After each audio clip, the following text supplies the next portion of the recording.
What's up, everybody, and welcome back to the Chaos Gym. It is Rahul here. Today we're going to go over a deck that's been getting a lot of hype, Solgaleo Lurantis. So the deck recently finished top 16 at the Anaheim Regional Championships, piloted by a good friend of mine, Drew Bennett, and his list is not this list. I would like to put that out as a disclaimer.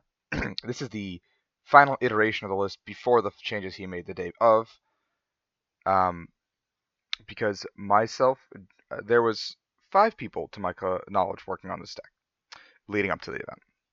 It was Ahmed Ali, Alex Hill, myself, Drew Bennett Kennett, and Michael Slutsky. About a week before the event, myself and Drew were pretty much settled on playing Waterbox.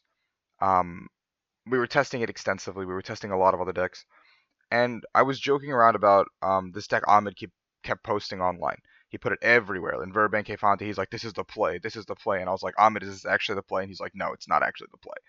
Um, and so we took the deck and we were kind of joking around about it throughout the course of the weekend, last weekend before Anaheim, and we were just like, haha, this deck is kind of funny, but what if we try this? What if we try this? And then we started seriously testing it, the three of us, myself, Drew, and Slutsky. And in the course of the week leading up to the event, we probably pumped in 300 to 500 hours into the deck, just trying everything. Um, Not 300 to 500, up to close to 300, I want to say. Just like trying between the three of us, and then if you throw in Alex and Ahmed, and then some other people who like subtly helped me out. We tried out a lot of things. I know when I went to the case tournament at Maitland, Drew was just like, grab Solgaleos if you can, and I was like, are we positive this deck might be a thing we play?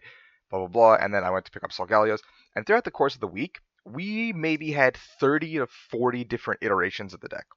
We tried everything from Giratina to Araquanid to the Volcanion matchup to weakness policies to assault vests to max potions to Karen to you name it. We tried it.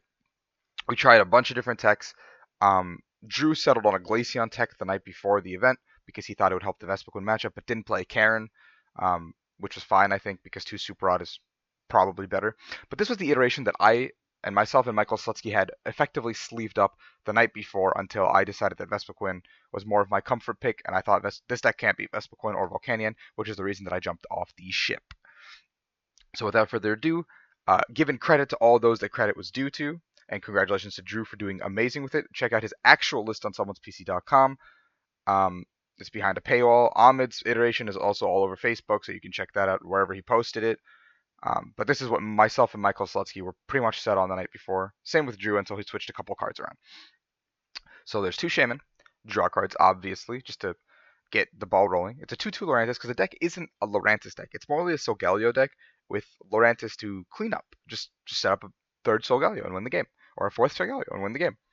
It's a 4-2-3 Solgaleo line because if you don't get a turn 1 Solgaleo, you've lost the game. If you're not getting a Soul Burst on your first turn attacking, it's going to be very, very difficult to win the game from there on out. There's one Genesect. This idea was for Glaceon effectively, and it's a very effective placeholder for your float stones. Sorry, I almost dropped my water. And so it just was a one of like basic attacker kind of thing. And also like in the early game, you can just float stone like a Fomantis or a Cosmog and just retreat into Genesect and let it take a hit or two because it's not really dying unless you're playing its Volcanion. And if you're playing its Volcanion, you've already lost the game. There's 2 level balls. Pretty self-explanatory. A lot of the things in the deck can be searched out with level ball. Getting 2-3 Cosmogs turn 1 is beyond crucial. 2 max potions because you really want to just like these things have a lot of HP. 210, 250? Like, good lord, these things aren't going to die anytime soon. So they take a hit, you do 230, you ultra it into another one, and you max potion it. And your opponent just looks at you like, oh man, I lost this game. It pretty much seals the deal against Mewtwo and Garb. And I think, from my understanding, Drew cut the 2 max potions for a Glaceon and a Water Energy, which is also fine because the 2 max potions were flex spots. We had 2 Assault Vests before, we had Bursting Balloons, we tried everything. We had an Araquanid line, dude. The Araquanid was hella cute, but you can't really beat Volcanion anyway because you have to get the 1/1 Araquanid out and you kind of go, let me pass and kind of hope that you don't beat me. The 1 Super Odd, 1 Karen split was something that Drew introduced to me to try it against the Vespiquen matchup when I jumped ship off this deck about Thursday. So I was testing Vespiquen from that point onwards. And the key, you try to put in Karen to try to test against me. It helped if they weren't playing Zoroark. If they were playing Zoroark, you still lost because the Zoroark does a lot of damage. And yeah, so Drew ultimately scrapped the Karen moving forwards, I believe, into the two Super Rods. But I kept it in my build because I think that a lot of the iterations of Vespiquen were playing Zipstrike over Zoroark. Still hard to play around, but 4 Candy, 4 Mail, just uber consistency. Get that turn 2 Solgaleo. You have to have it. 4 Ultra Balls as well for that very reason. Like, you want to get as many Cosmogs out on your first turn as possible. Mailing into an Ultra Ball, mailing into a Level Ball. Very, very, very huge. Getting 2 to 3 Cosmogs down turn 1.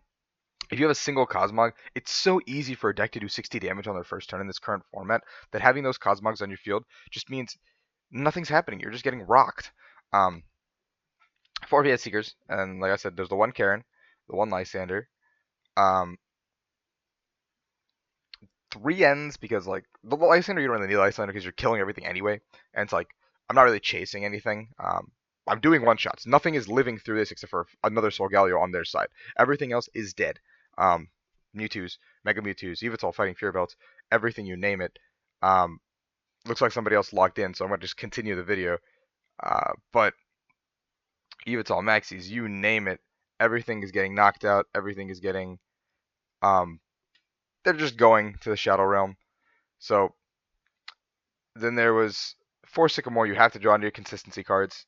Um, and then there's 7 Metal because that's the main energy that you need in the deck. 4 Grass just because Lurantis' attack is the only thing that needs Grass in the deck, and you're not really trying to use Chloroscythe. Your GX attack is usually done by the time you get to use your GX attack. So it's pretty much only for using Lurantis' first attack, getting the energies onto the field. And then there was, in Drew's build, I believe he had 1 Water for the Glaceon. But in this build, it's just 7-4. You could go 6-5. If you cut the max potion to 12th energy, it would be probably better. It's something we also tried. I like 11 energy. I don't think 12 is really needed. I felt like I was drawing into them way too often and having them as a dead card in my build. So, with that being said, um, Drew talks about it in his report how Mewtwo and Yveltal were pretty much auto wins, and I have to agree with him because we upped the floatstone count to 2. We had the Olympia. We were teched for Garbodor. It wasn't really a problem because Garbodor's their plan is to stall us out until they can get like a really really fat dude that can swing and try to take one shots, but that wasn't the case. So basically, the matchups of the deck go as follows. The very, very, very bad matchups are Vespiquen and Volcanion. Even with the Karen, Vespiquen just has to chip away at you very slowly. They don't have to go crazy aggro. They don't have to go ham. They can just go 80. I'll do 100 next turn. And you're kind of sitting there going, I can't. I'm spending 3 energies to one-shot this Vespiquen. Oh boy, and you're only playing 4 grass, so it's like setting up 2 Lurantis is a lot more difficult than like setting up Solgaleos because the entire part of the deck is Solgaleo. Um, decks that you might potentially struggle with is the Umbreon GX Flareon thing. Um, but even then, they're not one-shotting your Solgaleo, which is important. They're not one-shotting your Lurantis, which is important because they have no other way other than a Kukui to add the damage. But if they're Kukuiing, they're still not one-shotting your Solgaleo, and you're one-shotting them in return. So one prize attackers seem to give this deck trouble. Probably Raichu bats, stuff like that. Just simple one prize attackers that trade favorably into big guys like this. But on that same token, it smashes Mega Mewtwo. It smashes Yveltal. It should smash Turbo Dark. Turbo Dark gives it a little bit of trouble because Turbo Dark, in a nutshell, is a very fast deck. It's doing 60 damage probably on its first turn. Unless you're Oblivion Winging, which is also very reasonable.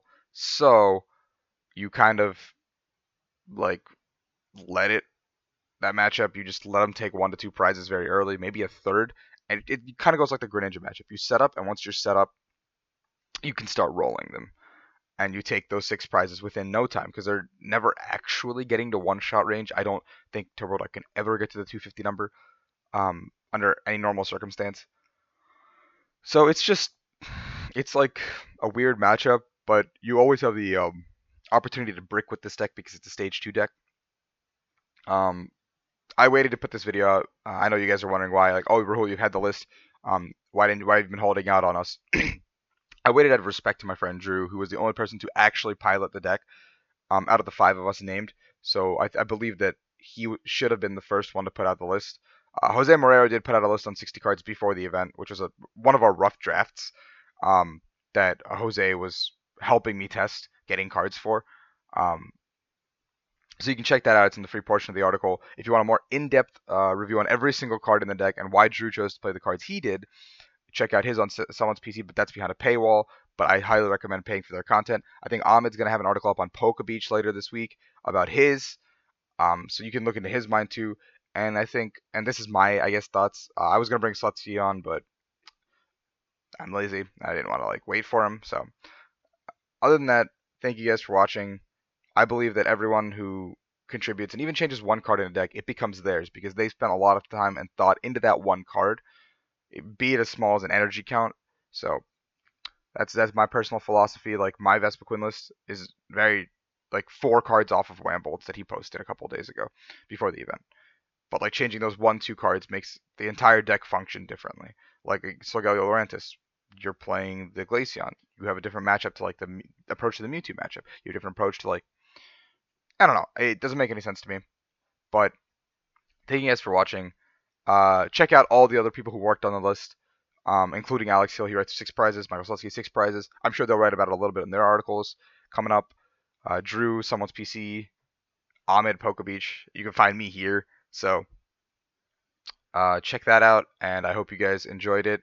Sorry about someone else logging in. Me and Grafton share an account, and I kind of forgot that at one he gets to take over today because we're both testing extensively for St. Louis, and we really, really need to get the practice in because Expanded is a beast of its own. So thank you guys so much. Hope you enjoyed the video. Like, subscribe, go support everybody. I'll try to leave links in the comments below. That's pretty much it. See you guys in St. Louis.